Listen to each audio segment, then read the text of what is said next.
અત્યારે હાલમાં આવી મોટી ખબર, દરેક વ્યક્તિના મનમાં શંકા હોય છે કે મંગળવાર અને શનિવારે વાળ કપાવવા જોઈએ કે નહીં.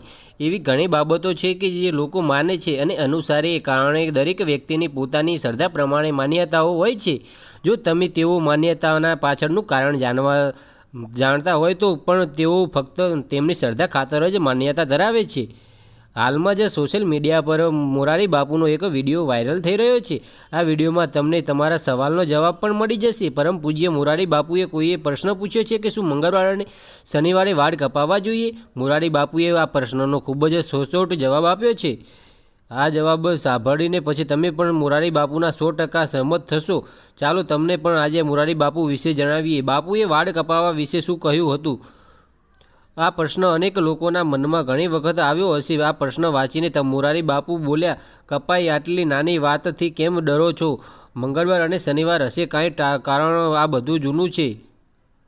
જો તમને મનમાં બીક હોય તો કરાય ના, તો તમારા મનની વાત છે.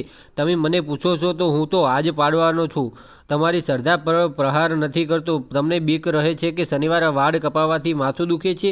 ઈશ્વરને તમે એટલો વડવો માનો છો કે તમારા વાળ કપાવે અને દાઢી નજરો નાખે. આ જગતમાં ઈશ્વર જેવું કૃપાળુ